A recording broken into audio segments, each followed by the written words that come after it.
Hey everyone, my name is Ina, and I wanted to tell everyone about my incredibly horrific experience of traveling with JetBlue. What should have been a routine international 3.5 hour flight, easy peasy Cancun to JFK, turned into hours of being deprived of literal basic human needs. It started with slight delay, delaying for about an hour. We have lunch at the airport. We're getting ready for a quick flight home. Boarding's not happening. So all the passengers are now starting to have questions. The crew tells us we have a little bit of a longer delay than expected. Hours go by. At pre-boarding, probably around an hour after we're supposed to take off, we're told that we have to reroute to Fort Lauderdale because originally scheduled team is timing out and we have to pick up a new team. New pilots, new flight attendants. Crucial information that was omitted until the pre-boarding that could have saved a lot of this bad situation. Information was omitted and withheld from the passengers and is absolutely unacceptable.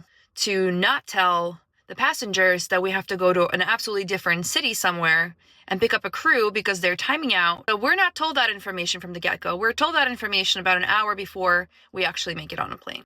We are finally starting to board. We're finally on a plane. We're starting to take off, and now this is 7 p.m. Mind you, our boarding original time was 3:30, so therefore we were by the gate at 3:30. Now this is hours later. We're finally taking off. We're starting to fly to Fort Lauderdale, and with my pre-existing health conditions, I'm not supposed to be hungry for a long time, and I wasn't prepared to be without food. I had a light snack with me, and we are told that the first leg to Fort Lauderdale is too short to have any service, whether it's snacks or beverages. I get motion sick on landing to Fort Lauderdale. For those of you who struggle with motion sickness, know that if you are extremely hungry, your motion sickness is going to be elevated to the next level. So that's what happens. On landing to Fort Lauderdale, I get very motion sick. No food in sight, right? And this is now hours without food because we had lunch earlier at the airport. Due to all of these delays, I'm literally starving. My motion sickness takes a turn because I'm starving. So my husband goes and asks flight attendants while we're on ground waiting for the new crew to arrive, "Hey, my wife's actually pretty sick. Can we get some snacks?" He's told that we have to wait for the new team to arrive before anyone can help me with anything. And now my motion sickness fueled by starvation is getting worse while we're sitting there and waiting, which was supposed to be a 20-minute wait, turned into hours on the ground without an option to deplane for the passenger to get food for themselves. One of the flight attendants noticed that I wasn't doing well and brings over some plantain chips to me. They helped me for about 5 to 10 minutes, but at that point, it's just getting worse. My health condition is getting worse. I'm now starting to shake. I am now starting to feel like I'm going to vomit. We are overhearing the crew saying, "So what if the new team doesn't get here soon? We have to deplane all these passengers. We can't have that happen." And so now our delay that was supposed to be a 20-minute delay in Fort Lauderdale is turning into hours. So the new crews finally arrived and we're preparing for takeoff.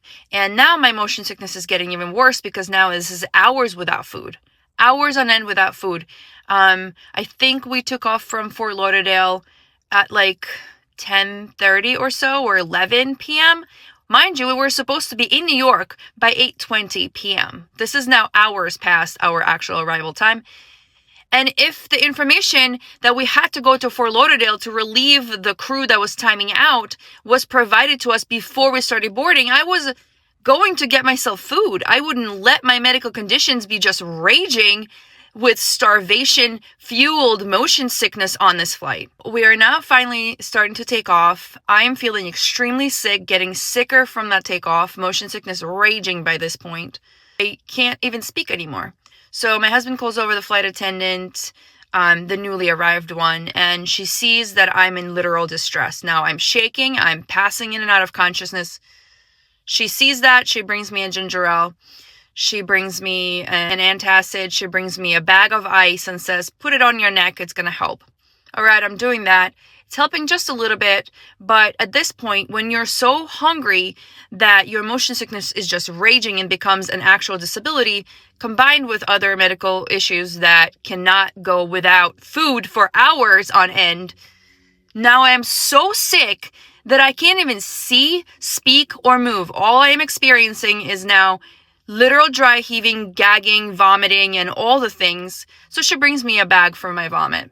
My husband asks, hey, can we buy my wife food because she needs actual food? The plantain chips are not doing anything for her. At this point, the flight attendant is telling us that because of the flight crew switch, the food was not refrigerated. Therefore, there is no food on board to offer, even for purchase, let alone to help me with anything. Mind-blowing, yeah? Yeah, me too. I'm mind-blown still. Then she's like, all right, I have these snack boxes, cheese and crackers. I'll bring them to you. I open the box, try to shove, while in between vomiting, that piece of cheese in my mouth, and it turns out to be spicy cheese. For those people who have experience with gastritis, what does spicy cheese do to your stomach? Makes it a lot worse, doesn't it? Yeah, sure did.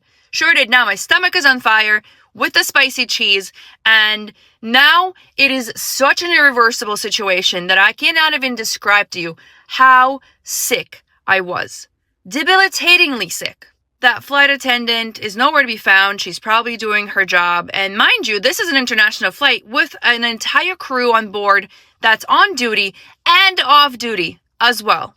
I had to get up and go to the bathroom to pee, and as I'm literally falling over myself, carrying a puke bag in my hand, going to the bathroom, trying not to fall down, I am standing there and waiting for the bathroom to be available. A pilot who's timed out is standing there staring at me. And a flight attendant who is chewing gum like her life depends on it is staring at me. And not a single one decides to ask me if I'm okay. Then the flight attendant who is chewing gum decides that instead of asking me if I'm okay, reaches over my head, says, excuse me, I have to serve wine, serves wine to a Mosaic customer in the first row while I'm literally almost falling over, covered in my own puke, holding a puke bag. The pilot turns away from me without asking me if I'm okay, and then that stewardess decides, I'm sorry, flight attendant, asks me, are you okay? And I say, no, I definitely am not okay. I'm passing out. I'm vomiting. I'm motion sick. She's like, okay, what do you need? I'm like, well, ice has been helping. She hands me a bag of ice. I go to the bathroom. I almost fall over 15 times going back to my seat, which was row 6, thank goodness. Now, mind you, this entire team knows that I am medically ill and probably should have been hospitalized. Literally hospitalized I should have been, mind you. And not a single person has voluntarily come over to check if I'm okay besides that one flight attendant who originally offered me help. This is the last hour of the flight, which is well over midnight already. I am sitting holding a giant bag of my own vomit. And a flight attendant goes by and collects garbage. And I say, can I get a new bag? I cannot give you this one because I'm physically really ill. Please give me a new bag. No bag given. For the last hour on that flight, I had to sit in and out of consciousness, passing out, covered in my own vomit, with a bag full of vomit. Until we landed in New York, and I got even sicker from that landing. Mind you, this is almost 10 or 11 hours now without any food with JetBlue Airlines. Physically ill. Should have been hospitalized. Not a single flight attendant gave a shit. One helped, remind you, one helped, but I'll tell you what happened after she helped me. I had to ask for napkins several times because no one would bring them to me, knowing that a passenger is in medical distress. And not to even offer a napkin or a wet wipe, knowing that she's been vomiting on herself for hours. Where's your humanity, JetBlue? How does your team get trained? So I have no idea how I deplaned. I have no recollection of it. I probably had this adrenaline rush. My husband was helping me, trying to get out of there. I'm chugging this ginger ale, trying to make myself better in between puke attacks. My husband's helping. We somehow, some way, proceeding to the front of the flight. Now that one flight attendant who I said thank you before for your humanity, I also double thank you for invalidating my entire sickness by telling me looks like you have food poisoning. What food poisoning? I had no food. other than the spicy cheese that you gave me. What food poisoning? To completely invalidate someone's medical condition and medical episode due to your airline holding us hostage, withholding important information, and then tell me that it's food poisoning? Thank you. I appreciate your humanity. Not. Somehow, some way, we make it to passport control, got our luggage. I have no idea how I made it. My husband has to navigate the closures of JFK to get through 2 air train transfers to get to an Uber stop so then we can get to our car. We did not get any food in me until 3 in the morning. In bed by 4:30 in the morning. Now, for those of you who are familiar with mathematics, can do math, and positively identify that the delay was way grander than any legal allowance of holding humans without food on an airline. So the following day, I called JetBlue, and their escalations team tells me that the flight manifest says that JetBlue flight such and such on Sunday, January 18th, was delayed for 2.5 hours due to bad weather. Now, this airline, JetBlue Airline, is literally falsifying information on their flight manifest to avoid taking responsibility for everything that has happened, such as withholding information from your passengers that you have to make a stop in a completely different city. That stop takes a lot longer than 20 minutes that you promised your passengers. The fact that food was not refrigerated and not offered to passengers that were held captive on your flight for hours on end.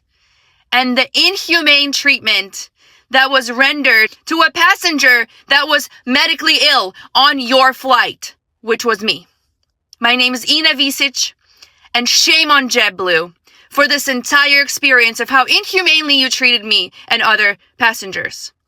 I had to fly on your flight, covered in my own vomit, holding my own vomit bag in and out of consciousness. And the best you could do is having a flight attendant reach over my head, my shaking body, and serve a Mosaic customer a glass of wine instead of asking me, hey, are you okay? Do you need to sit down? Do you need medical assistance? What do you need? How can I make it better for you? Shame. Shame on you, JetBlue. I have never been treated lesser than a human in my life. Shame on you, JetBlue.